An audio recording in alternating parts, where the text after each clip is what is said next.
In this session, we shall discuss about the blood components. So you all know that blood, it is a connective tissue. It is a connective tissue, and this blood, it consists of two components, namely plasma and formed elements. That is, blood will be having a fluid as well as cells. So the fluid which is present in the blood is nothing but plasma, and this plasma, it is a straw colored fluid, and it constitutes about 55% of the total blood. Whereas the formed elements, these are nothing but the blood cells. So what do you mean by formed elements? Nothing but the blood cells. So these formed elements, it constitutes about 45% of the total blood. And I told you these formed elements are nothing but blood cells. That means it includes RBCs, WBCs as well as platelets. So these formed elements, it includes three different types of blood cells, namely erythrocytes, leukocytes, and platelets. So these three are the different types of formed elements. So what are formed elements? These are nothing but the different types of blood cells, which includes erythrocytes. Erythrocytes, it has nothing but RBCs. So it has nothing but red blood corpuscles, and leukocytes, which means WBCs. So white blood corpuscles, and the formed elements also includes the platelets. And all these formed elements like RBCs, WBCs and platelets, they all are formed in the inner core of long bones, especially femur. So where are these formed? Inside on the inner core of long bones like femur, and inside them there will be a gelatinous tissue present, and that gelatinous tissue is called as bone marrow. So what do we call for that? Bone marrow. So all the formed elements are actually derived from the bone marrow. So what is this bone marrow? It is nothing but a specialized tissue, gelatinous tissue, which can give rise to all these blood cells. And there are two types in bone marrow. One is red bone marrow and the other one is yellow bone marrow. Red bone marrow and yellow bone marrow, where all these cells are formed from the red bone marrow. And this red bone marrow, they act as the stem cells. So these red bone marrow, they are nothing but the stem cells, and these stem cells are called as hemocytoblasts. What do we call for them? These stem cells are called as hemocytoblasts. That means these hemocytoblasts, nothing but the stem cells, these cells has the capacity to develop into any type of the cells, and hence they are totipotent in nature. And the process of formation of the blood cells, from the hemocytoblast is called as hematopoiesis. So it is called as hematopoiesis. What do you mean by hematopoiesis? It is nothing but the process of formation of any kind of blood cells from the stem cells of bone marrow is called as hematopoiesis. Okay. So this is about the bone marrow, and bone marrow, it can give rise to any kind of blood cells, and all the formed elements are derived from the red bone marrow, and that red bone marrow, it will be having stem cells called as hemocytoblasts. What do we call for them? They are called as hemocytoblasts. And I told you these formed elements, there are three different kinds of formed elements. What are they? Erythrocytes, leukocytes and platelets. Let us discuss about them one by one. First, let us discuss about the erythrocytes. So we will be discussing about the erythrocytes. And these erythrocytes, they are also called as RBCs. That means RBCs. What is the abbreviation of RBCs? It is nothing but red blood corpuscles. It is called as red blood corpuscles. Here I am using the term corpuscles. Why? You will know why now. Okay, I am not writing it as cells. Here I have written it as red blood corpuscles only. There is a reason why RBCs are not called cells. Because a cell, it will be having all the organelles. So a cell, if we have to say a structure as cell, it should be having cytoplasm, which is the fluid matrix of the cell, and it should have a nucleus and other cell organelles. Where all those organelles and nucleus are absent in RBCs, and hence these erythrocytes, they are called as red blood corpuscles but not red blood cells. Okay. So these erythrocytes, they are also formed from the bone marrow. From where they are formed? These erythrocytes, they are also formed from the bone marrow.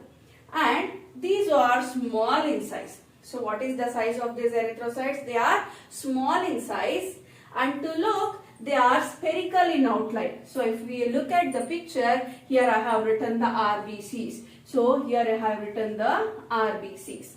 So when we look at the diagram here, what is the shape of this RBC? It is spherical in outline. In outline it is spherical, but it is looking like a biconcave disc-like structure. So RBCs, they are small, they are spherical in outline, and they are biconcave disc-like cells. So what kind of cells? They are biconcave disc-like cells.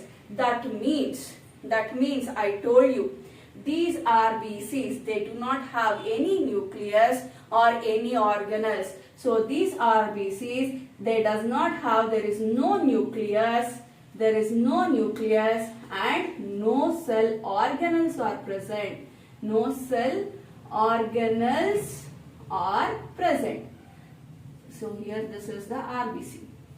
As there is no nucleus at the center, and as there are no cell organelles present, there will be a depression at the center of this RBC. See here I have written in dotted lines. So this depression, there will be a depression at the center, and thus it looks like a biconcave structure. So it looks like a biconcave disc-like structures. Okay. As these RBCs does not contain any nucleus or organelles, as it is not containing any nucleus or organelles, these are not considered as cells. And as they are lacking all these organelles, there will be no protein synthesis taking place, and there will be no cell repair also takes place. One more point, let me tell you, a cell, it should undergo division, but as these RBCs lacks nucleus and organelles, these RBCs, they will not undergo division inside the blood. So these will not undergo division inside the blood. Okay. And also there will be no control points in these RBCs. Okay. So these are the points about the RBCs. And in a human being, so in an average healthy human being, there will be about 5 to 5.5 millions of RBCs present per cubic millimeters of the blood. So how much, what is the volume of RBCs in an average human being? In an average healthy human being, there will be about 5 millions to 5.5 millions of RBCs are present per cubic millimeters of blood. So what is the volume? It is 5 millions to 5.5 millions of RBCs per cubic millimeters of blood will be present in an average healthy human being. But there is a chance in the variation of these numbers. There is a chance in the variation of these numbers. The number of RBCs, it may vary. So if there is any abnormal increase in the number of RBCs, say for example, how does it occur and where does it occur? if there is an abnormal increase in RBCs, number of RBCs, that condition is called as polycythemia. So what do we call for, what do you mean by polycythemia? This is nothing but the abnormal increase in RBCs. That condition is called as polycythemia. So polycythemia can be seen in the people who are suffering from the bone marrow diseases. So it can be seen in the people who are suffering from the bone marrow diseases, and also it can be seen in the people who lives in a higher altitudes. So for example, some will be living in Ooty hills, like that. In that higher altitudes also we can find this condition. So what is polycythemia? It is the abnormal increase, that is above the level of this. If the number of RBCs increase, that abnormal condition is called as polycythemia. See, when the people are living in a higher altitudes, there will be an oxygen deficiency. So to compensate that, in those people what happens, the number of RBCs increases just to carry oxygen efficiently. But if the number of RBCs it abnormally increases in such persons, that condition is called as polycythemia. And this polycythemia, due to the increased number of RBCs inside the blood, it results in the thickening of blood. So it results in the thickening of blood. So when there is a thickening of blood flow, it will not occur easily inside the blood arteries as well as veins. And when the blood is not flowing easily inside these vascular conditions, inside this vasculature, there will be a blockage inside these arteries. So it results in the blood clots. So what are the side effects of these polycythemia? One is, so due to polycythemia, thickening of blood takes place, which results in the blood clots. This results in the blood clots. So due to the stagnant if the blood is stagnant inside the arteries, it results in the blood clots. And also these people, in them what happens is the blood, it will not flow easily. So these are the conditions and effects of polycythemia. Okay, and then if the number of RBCs it decreases abnormally, then that condition is called as erythrocytopenia. It is called as erythrocytopenia. What is erythrocytopenia? It is the condition where there is an abnormal decrease.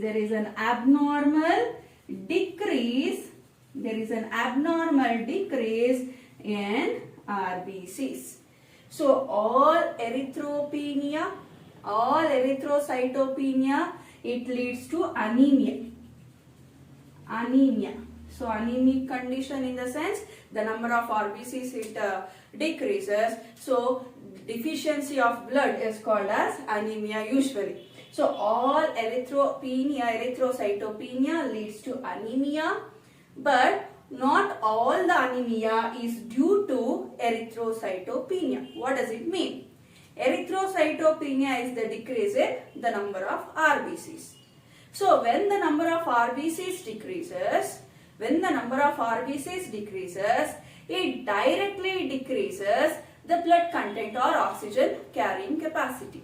So that particular patient, he will become anemic.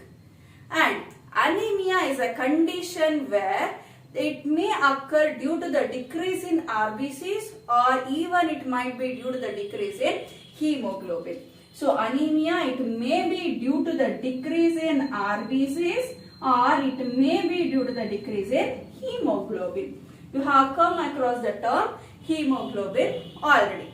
See, these RBCs, I told you, the RBCs, they are actually the most abundant cells which are present inside the blood, And these RBCs, what is the shape of these RBCs? They are small, spherical in outline, and they will be having biconcave disc-like structures.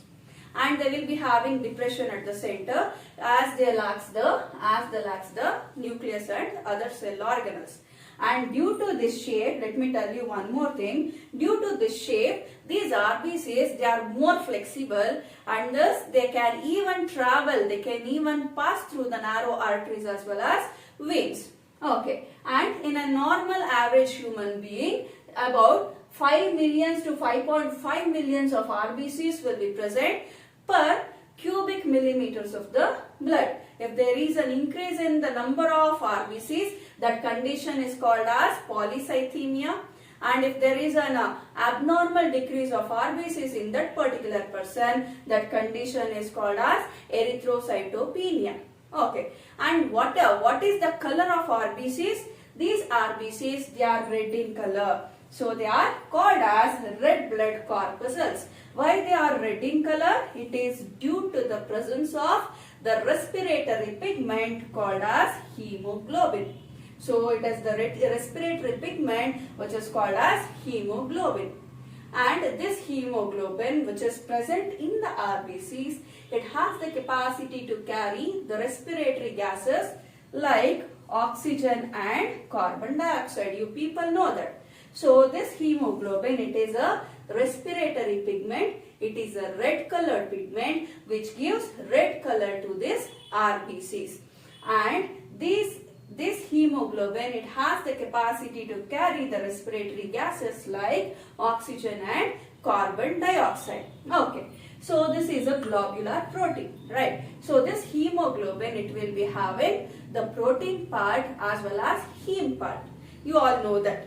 So this globular part, it will be having the heme chain, and this heme chain will be having 4 atoms of iron. How many atoms of iron it will be present? There will be the 4 iron atoms present here.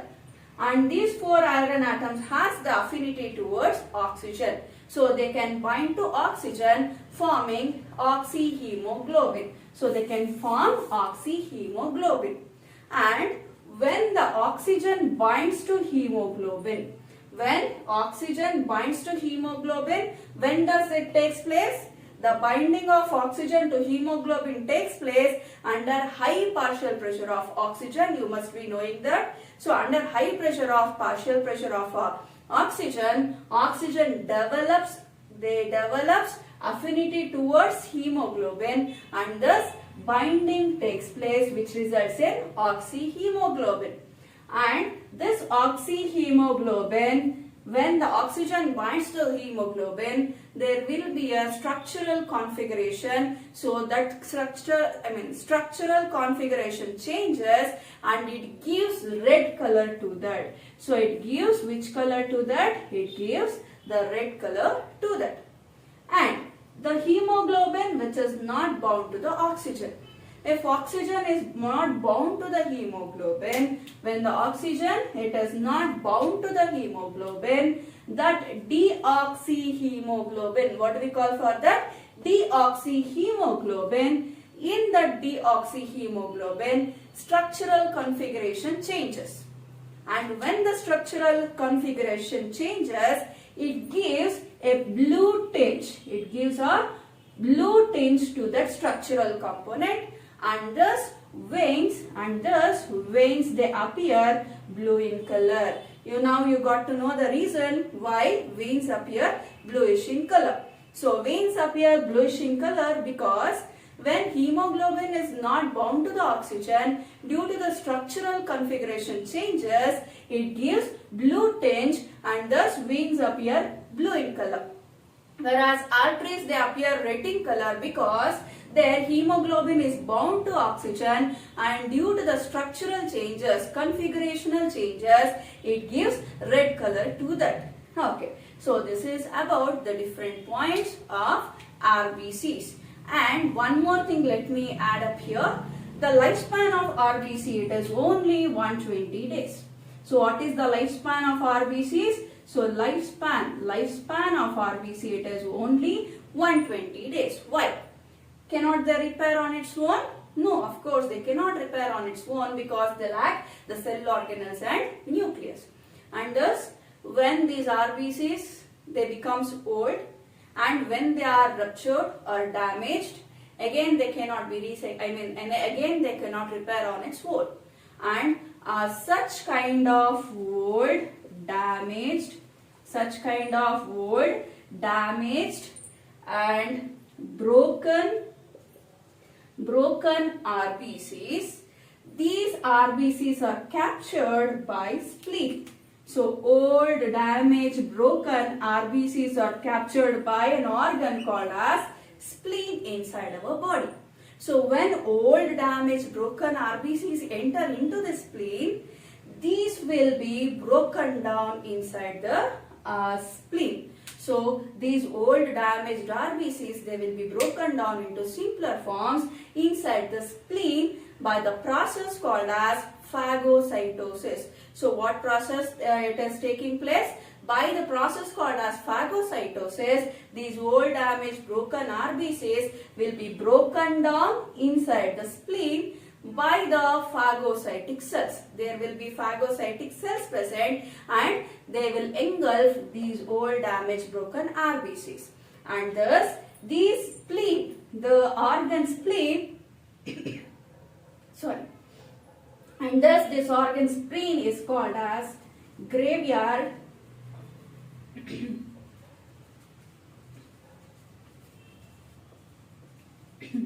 it is called as the graveyard of RBCs. Now let us move on to the MCQs. The most abundant cell in human blood are option A neutrophils, B monocytes, C lymphocytes, D none of this. So which is the most abundant cell in human blood? It is erythrocytes. So option D.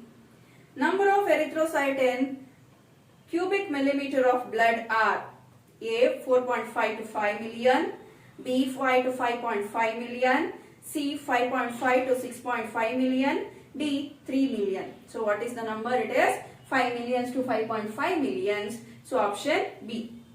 Shape of RBC in mammals is option A oval, B biconvex, C biconcave, D flattened.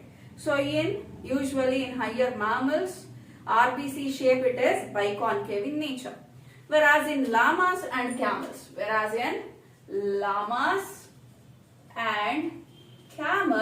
in these animals, there will be oval shaped RBCs are present. So what is the shape of RBCs in llamas and camel? It is oval in shape. So which is the right option here? It is C, biconcave.